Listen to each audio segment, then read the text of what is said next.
Hey there, you beautiful people. In today's video, we're talking about the uncommon way of how to get into real estate or purchasing real estate when you're fresh out of high school. Now, this isn't just for those 18 and 19-year-olds. It's for anybody who's looking to get started and buying their first piece of investment property. Now, this is totally a non-traditional and very uncommon way of how to approach it, especially when you're younger. You got to leverage what you have. Now, I did this when I was 23, 24, not 18. I'll explain that a little bit more in a little bit. Now, you guys know the drill. About 85% of you guys who are watching this right now are not subscribed to the channel. Hit that subscribe button, and if you want to help me out with the YouTube algorithm, hit that like button. I am offering 60 to 90-minute consultations on building, finding sites, finding raw land, or finding the next piece of property that you want to cash flow, whether it's long-term rentals, short-term rentals, you want to do a remodel, or even building a glam site, going through the permitting process, what to look for, all that good stuff. If you're interested in that, I've got a link down below that you can click on, or send me an email and we can set something up. All right, let's get into this. Okay, so just because I said that this is more geared towards high school graduates or even college graduates, don't think that this doesn't apply to you if you're a little bit older. This is for anybody who's really trying to start out and begin. And that leads into my, I think it's 7 steps. I didn't count, but it's really simple. It's a couple of steps that we basically all need to go through if you want to go through this process, which is uncommon, but makes it quite a bit easier. Start as early as possible. Now, if you're in high school or in the process of going into high school, I know a couple of you guys out there in your early teens that have been reaching out to me, you guys are awesome, is at 13 years old, get onto a credit card. And what I mean specifically is have your parents sign you up as an authorized user on their credit card. Now, they don't have to give you a credit card. They don't even have to give you real access to it. They just need to put your name down on their credit card as an authorized user. This starts the clock ticking for your credit score. And this will help you out tremendously when you turn 18 and you can actually get your own credit card, is you've already got 5 years of history. Now, obviously, if you're older, do it right now. You should be getting a credit card. And everybody that says, I don't want a credit card, I only want to pay in cash or my debit card, it's a ridiculous and it's a bad idea. Get a credit card, be disciplined, use it wisely, bump up your credit score. For all of you guys out there who are getting started, you want to aim for at least a 700-point credit score. If you get 750, awesome, but aim for 700 by 18 years old. And the second thing for all of you youngsters out there who are getting started in this route or this pathway is start building basic handyman skills. Now, I know you're out there, you want to be an architect, you want to be a lawyer, you want to be an engineer. But when you start buying property and you start investing in whether it's rentals or building or remodeling, you want to understand just the basics of the terminology and what you're looking at so you can understand the costs of what's getting fixed. A lot of times I see a lot of people get hosed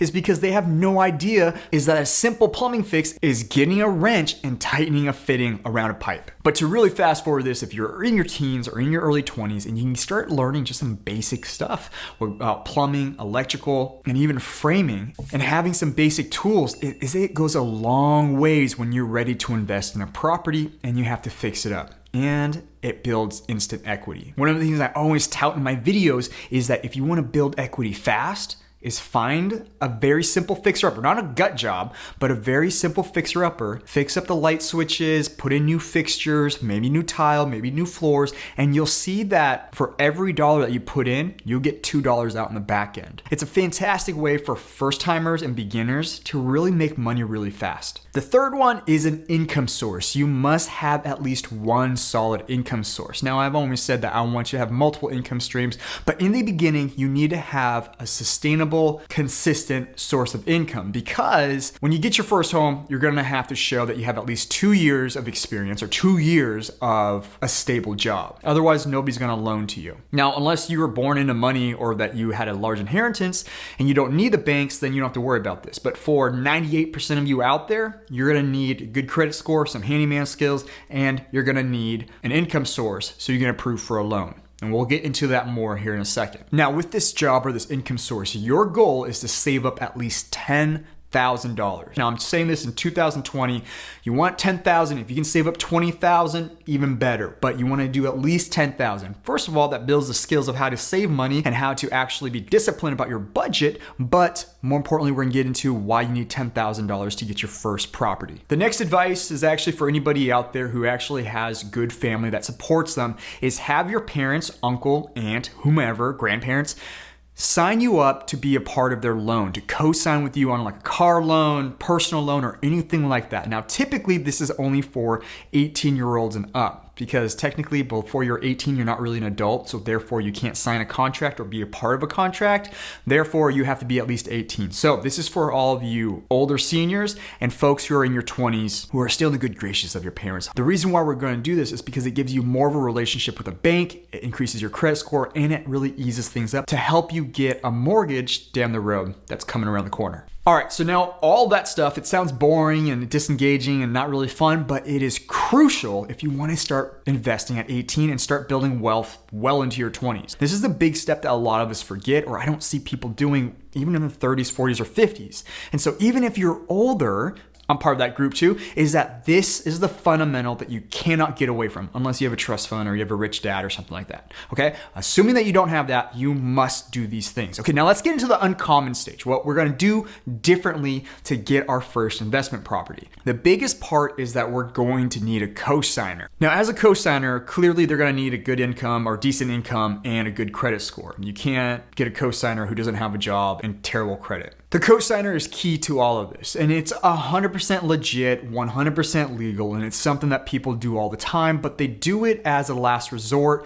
or just trying to make ends meet. But you can use it when you're 18 years old or older, and you can leverage it to really start building your wealth. And it's exactly what I did. I just did it a little bit later, around 23, 24, that I'll tell you more about here in a bit. So you're immediately saying, how the heck do I get somebody to co-sign with me? Well, your personal reputation is going to be the leading factor on all of this. It's not how much money you make. It's not how great your credit score is, although those things definitely help. But the number one thing before you co-sign or somebody co-signs for you is that they need to know that you're a trustworthy, disciplined, and responsible individual. If you're not any of those things, and even if you make $1 million a year, most people won't co-sign with you because they can't trust you. Being trustworthy and being a good person are all things that are 100% free. So if you got that, you've got a leg up and you're moving towards financial freedom pretty quickly here. The next thing is what I just said, credit score and income. If your parents trust you, your uncle, rich friend, grandparents, whomever, they trust you, they know you're responsible, but you have no income and you don't have a credit score,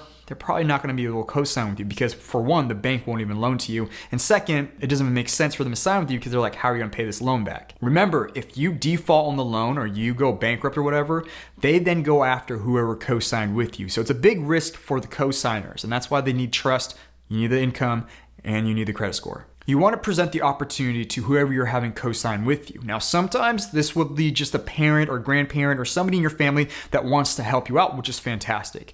Other times it's an opportunity where you can give them something as you get something in return. And how you do this is creating multiple income streams. And I know you're like, what the heck? I already have a full-time job. I just want to get my first home. Hear me out here.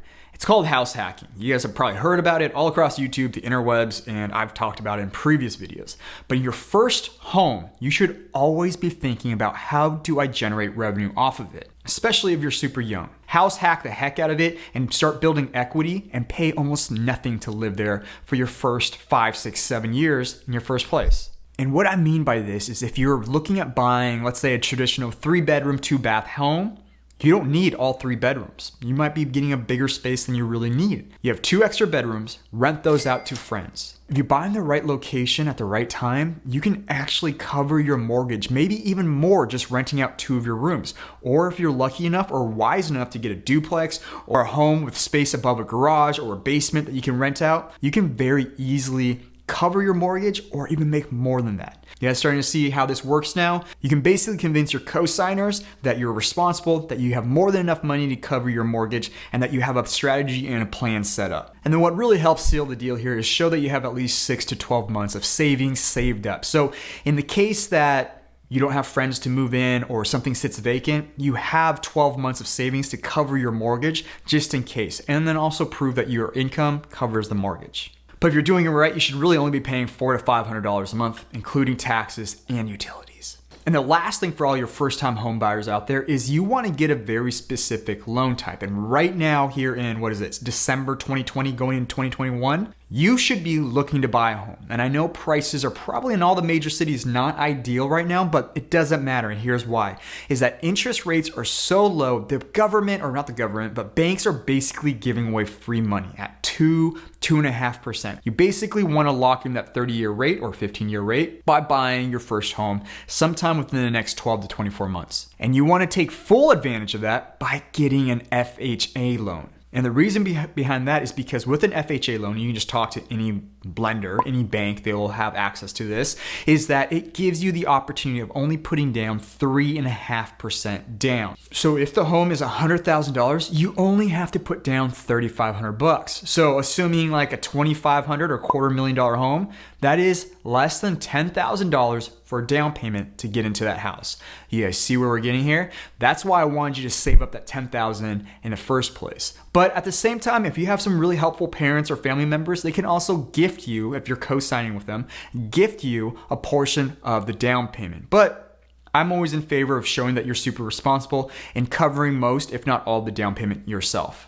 And that's exactly what I did. And in a really quick nutshell is basically at 23, I had already purchased my first home at 21, so it had only been 2 years. I found this awesome opportunity to buy this like penthouse luxury condo type of home in the middle of the city, and it was the middle of the recession, and I was tapped out. I wasn't making that much money, but I was tapped out in terms of debt to income.